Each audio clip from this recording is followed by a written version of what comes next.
Film की कहानी शुरू होती है और हम देखते हैं एक आदमी को। इसके पास एक बंदा कुरियर लेके आता है और फिर इसे 2 गोलियां मार के कत्ल कर दिया जाता है। इस वक्त इलेक्शन चल रहे होते हैं और अरुण गुलाब गौली नाम का बंदा इलेक्शन लड़ रहा होता है। अरुण गुलाब गौली को अरुण गौली और डैडी भी कहा जाता है। हमें बताया जाता है कि अरुण गौली लोगों की जिंदगी बेहतर बना रहे हैं और वो समाज सेवा कर रहे हैं। वो एक डॉन है पर अब वो बदल चुके हैं। अरुण गौली एमएलए होता है और फिर हम देखते हैं अरुण गौली को उसकी बीवी जुबैदा मुजावर के साथ। लोग अरुण गौली से खुश होते हैं पर अरुण गौली के दुश्मन नहीं चाहते होते कि वो ये इलेक्शन जीते। इस पुलिस वाले का नाम विजेकर नितिन होता है और उस आदमी के कत्ल का केस इसके पास आता है। विजेकर अरुण गौली की माँ के पास जाता है। ये अरुण की माँ से बात करता है और ये इसे बताती है अरुण के बारे में। और दोस्तों फिर कहानी आ जाती है मुंबई में दगड़ी में साल 1976 में। अरुण अपने पापा के लिए खाना लेके जाता है पर अरुण की यहाँ लड़ाई हो जाती है। दोस्तों टेक्सटाइल मिलें बंद हो जाती हैं और 2 लाख के करीब मजदूरों की नौकरी चले जाती है और अरुण गौली भी एक मिल मजदूर का ही बेटा होता है। अरुण के 3 दोस्त होते हैं, रामा नायक, बाबू रेशम और विजय। और रामा का एक भाई होता है जिसका नाम उमा होता है। जुबैदा अरुण के पड़ोस में रहती होती है। अरुण जुबैदा को बताता है कि तू मस्त लगती है मुझे और जुबैदा यहाँ से चली जाती है। फिर ये जुबैदा के साथ थिएटर में जाता है। ये चारों दोस्त एक जगह जाते हैं। विजय जासूसी करते हुए एक जगह के अंदर जाके कुछ बंदों को पैसे गिनते हुए देखता है। वो नीचे जाता है और फिर बाकी 3 दोस्त ऊपर आते हैं। इन्होंने नकाब पहने होते हैं, इनके पास चाकू होते हैं और ये उनसे पैसे छीन के ले जाते हैं। अरुण को बाबू के जरिए एक जगह मिलती है जहाँ पे ये जुबैदा को अकेले में लेके जाता है। इन्होंने पारसिया नाम के बंदे के हाथ चोरी की थी। पारसिया रामा के भाई उमा को मार देता है और अब इन्होंने इस बात का बदला लेना होता है। अरुण इसमें नहीं पढ़ना चाहता होता पर दोस्ती की खातिर अरुण को जाना पड़ता है। ये पारसिया के अड्डे में घुसते हैं और हमला करते हैं। पारसिया अरुण का नकाब पकड़ लेता है और अरुण इसे चाकू से मार देता है पर अरुण का नकाब उतर जाता है और यहाँ पे लोग अरुण का चेहरा देख लेते हैं। अरुण यहाँ से भाग जाता है और फिर पुलिस अरुण के घर आती है और पुलिस अरुण को गली में से घसीट कर लेके जाती है और जुबैदा ये देखती है और 13 नवंबर 1979 को इसके खिलाफ मुकदमा दर्ज हुआ पर दोस्तों सब बंदे इसको पहचानने से इनकार कर देते हैं और इस वजह से अरुण छूट जाता है। इसके दोस्त इसके पास आते हैं और इसे बताते हैं कि मकसूद भाई नाम के बंदे ने इसे बचाया है। बाबू का मकसूद से कनेक्शन होता है और मकसूद के कहने पे ही लोगों ने अरुण को पहचानने से इनकार किया। दोस्तों वीडियो को लाइक जरूर करना और हमारे चैनल को सब्सक्राइब करके बेल आइकन जरूर दबाना ताकि जब भी हमारी नई वीडियो आए तो आपको उसके बारे में पता चल जाए। फिर ये जाते हैं मकसूद भाई के यहाँ। ये होता है मकसूद भाई और मकसूद इन्हें एक समाद खान नाम के बंदे को मारने का काम देता है। इसके लिए इन्हें 10,000 रुपए देने की बात होती है पर पैसे के मामले में अरुण कहता है कि पठान गैंग से दुश्मनी ले रहे हैं, ये दोस्ती के लिए काम करने के बाद बात करेंगे। और इस बात की वजह से मकसूद इन्हें पीछे मुड़ के देखता है। समाद एक जगह में लिफ्ट में होता है और ये समाद को मारने आए होते हैं। इनके पास पिस्तौलें होती हैं पर समाद के पास ऑटोमेटिक मशीन गन होती है। ये समाद को मार तो देते हैं पर विजय को गोली लग जाती है। समाद इस औरत के पास आया हुआ था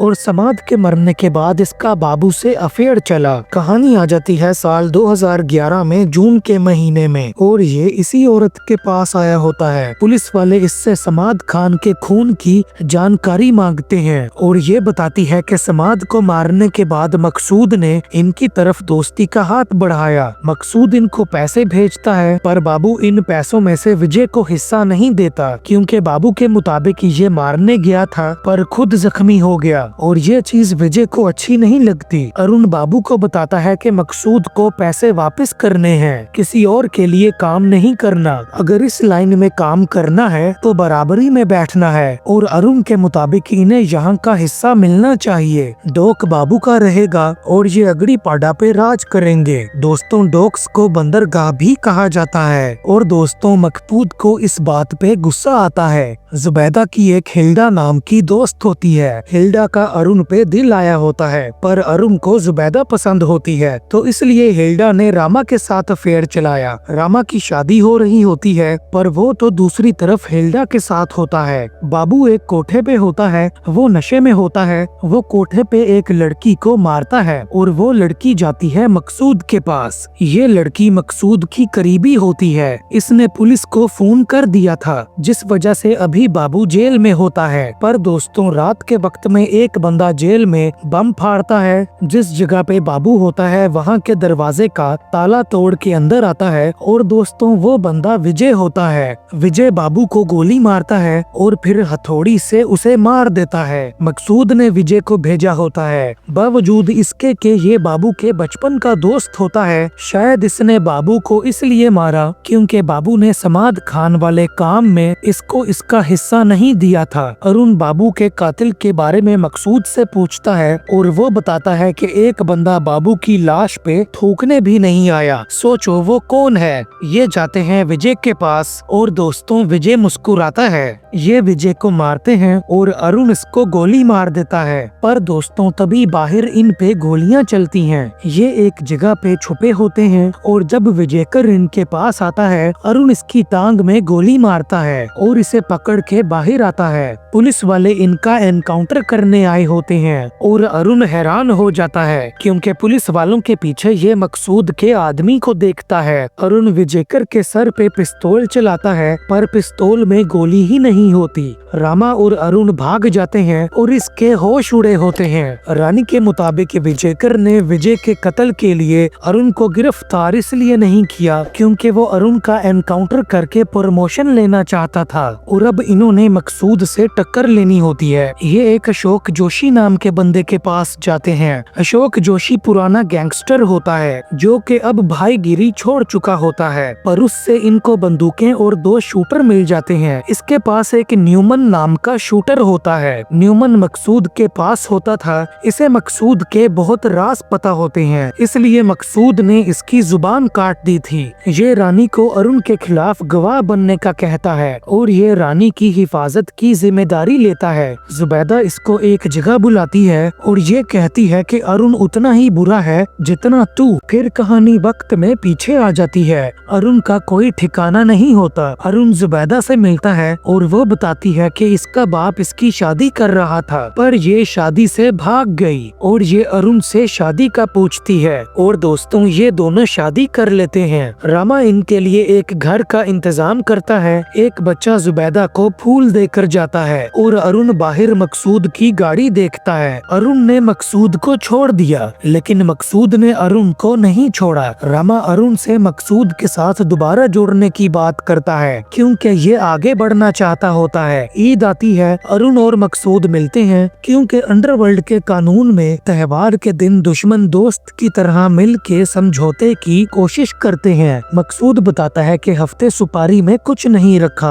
असली पैसा पाउडर में है, माल मेरा और सप्लाई की टेंशन मेरी। मकसूद अरुण से डॉक्स खोलने के बदले में 25% देने की बात करता है। अरुण चाहता तो नहीं, पर उसे मानना पड़ता है। जुबैदा अरुण को बताती है कि इसे घर चाहिए क्योंकि ये दोनों माँ बाप बनने वाले होते हैं। अरुण बताता है कि ये रामा से बात करेगा क्योंकि इसे इस सब से निकलना है। पर दोस्तों, अगले दिन रामा इसे घर पे नहीं मिलता। रामा हिल्डा के पास जा रहा होता है, पर दोस्तों, वहाँ रामा के पीछे पुलिस लग जाती है। अरुण हिल्डा के पास रामा को ढूंढने आया होता है, पर विजयकर रामा को गोलियां मार देता है और अरुण ये होते हुए देखता है और इस तरह रामा की बीवी विधवा और उसका बच्चा अनाथ बन जाते हैं। कहानी जुबैदा के पास आ जाती है और वो विजयकर को बताती है कि अरुण सब छोड़ रहा था। उस दिन तुम रामा को नहीं मारते तो अरुण आज डैडी नहीं होता। जुबैदा विजयकर से इसलिए मिलती है क्योंकि अरुण के खिलाफ वारंट आने वाला होता है। रामा के मरने के बाद अरुण ने गैंग की लगाम संभाली और अभी के वक्त में अरुण ऐसा बना होता है और ये इलेक्शन लड़ रहा होता है। अरुण को एक बंदा बताता है कि पुलिस ने पैम्फलेट को उठा लिया है। दोस्तों, ये पैम्फलेट होता है और ये अरुण के कामों का हिसाब किताब रखता होता है। विजयकर ने इससे बाबू, रामा और अरुण के बारे में पूछना होता है और पुलिस वालों को पैम्फलेट के घर से रजिस्टर मिलते हैं और दोस्तों, पैम्फलेट के रजिस्टर पेपर्स में कोड्स लिखे होते हैं जिनको पैम्फलेट समझ सकता होता है। विजेकर इसे इस बारे में बताने का कहता है और जब ये पैम्फलेट को तकलीफ देते हैं तो वो बताना शुरू करता है और फिर कहानी वक्त में पीछे आ जाती है। जब अरुण ने गैंग की लगाम संभाली थी, अरुण हिल्डा को किसी और मर्द के साथ देखता है। ये हिल्डा के पास जाता है। हिल्डा को अभी भी अरुण पसंद होता है पर अरुण इसको गले से पकड़ता है क्योंकि अरुण को पता होता है कि हिल्डा ने ही पुलिस को रामा की खबर दी होगी, पर वो इसे नहीं मारता, इसे छोड़ देता है और इस बात से लोगों के बीच में अरुण की इज्जत बढ़ गई। मकसूद अरुण को फोन करता है और इससे विजेकर को मार के रामा की मौत का बदला लेने का कहता है, पर अरुण बताता है कि जिसने विजेकर को भेजा अरुण ने उस तक पहुंचना है। अरुण का मतलब होता है कि अब ये मकसूद के पीछे है क्योंकि इसे लग रहा होता है कि मकसूद ने रामा को मरवाया है। दोस्तों, ये अरुण का मकसूद को सीधा चैलेंज होता है। साल 1988 में मार्च के महीने में अरुण अपने गैंग के साथ दगड़ी में वापस आ गया।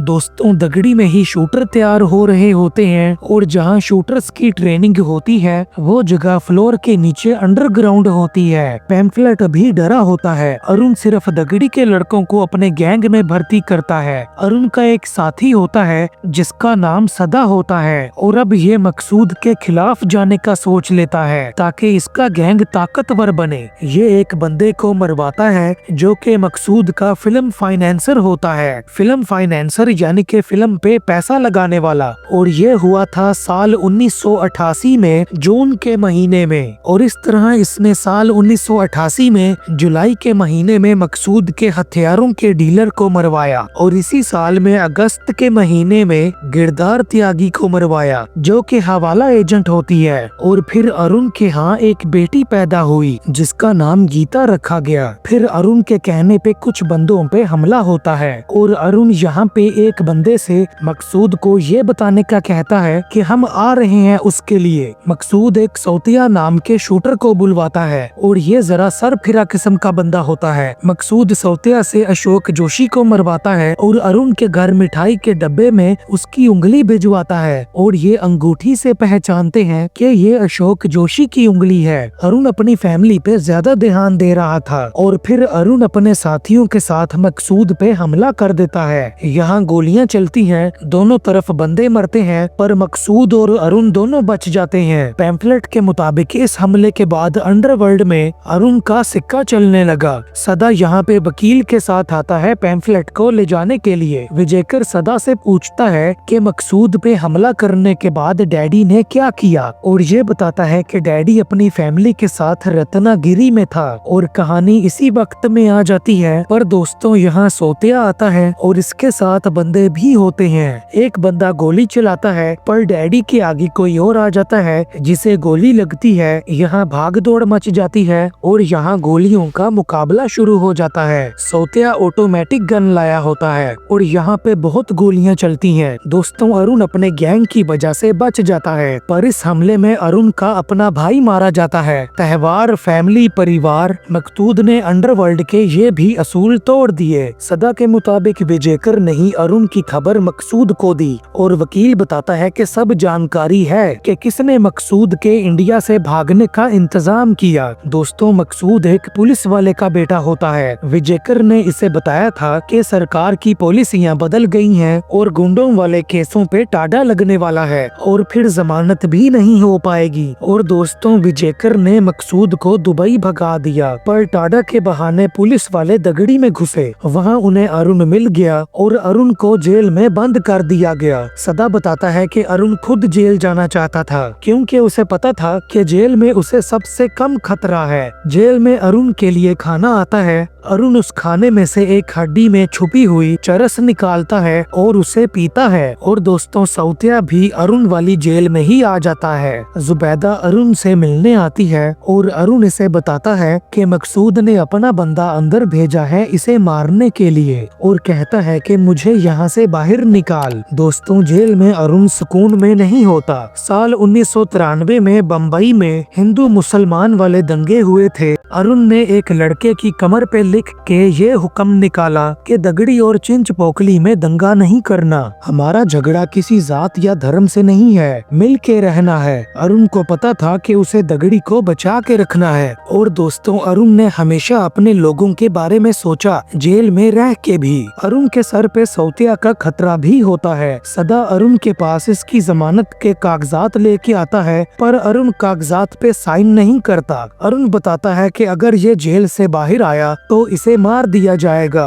अरुण किसी दूसरे जेल में ट्रांसफर करवाने की बात करता है और दोस्तों, अरुण दूसरी जेल में ट्रांसफर हो जाता है। इसी तरह 10 साल तक अरुण एक जेल से दूसरी जेल गया और इसका इंतजाम जुबैदा करती रही और वो अरुण वाली गाड़ी का पीछा भी करती थी, एनकाउंटर ना हो इसलिए। अरुण से इसका भांजा सचिन जेल में मिलने आता है और सचिन इसे अखबार में अरुण का नाम छपा हुआ दिखाता है। चीफ मिनिस्टर ने बोला होता है कि अगर उनके पास मकसूद है तो अपने पास गौली है और यहाँ पे अरुण के पॉलिटिक्स में जाने की बात होती है। साल 1996 में अरुण जेल से बाहर आ जाता है और वो गांधी वाली सफेद टोपी पहनने लगता है। अरुण लोगों के सामने बोलता है कि मैं जेल इसलिए गया क्योंकि मैं भगोड़ा नहीं बाकियों की तरह। आज के बाद तुम लोगों का दुख दर्द तकलीफ सब मेरी जिम्मेदारी। अरुण की बेटी अरुण को डैडी बोलती है। माइक की वजह से सब डैडी लफ्ज सुन लेते हैं और सब लोग डैडी बोलने लगते हैं और इस तरह अरुण गौली का नाम डैडी डल जाता है। कहानी वापस यहाँ आ जाती है। सदा पैम्फलेट के बारे में पूछता है पर विजयकर कहता है कि वो नहीं है यहाँ पे। यहाँ मामला खराब हो जाता है और विजयकर इन्हें पैम्फलेट नहीं देता। पैम्फलेट को पुलिस का साथ देना ही सही लगता है। फिर ये पैम्फलेट को उस बंदे की तस्वीर दिखाता है जो कहानी के शुरू में मरा था। इस बंदे का नाम मात्रे होता है। अरुण और इसकी मुलाकात हुई थी। अरुण को पुलिस प्रोटेक्शन चाहिए होती है और ये चाहता होता है कि अरुण इनकी वाली पार्टी से इलेक्शन लड़े, पर अरुण इससे इसके बड़े साहब चीफ मिनिस्टर को बुलाने का कहता है। मात्रे के मुताबिक उनकी तबीयत ठीक नहीं है। अरुण को ये बात पसंद नहीं आती और वो बताता है कि जब साहब की तबीयत ठीक हो जाए तब दगड़ी आए तब बात करेंगे।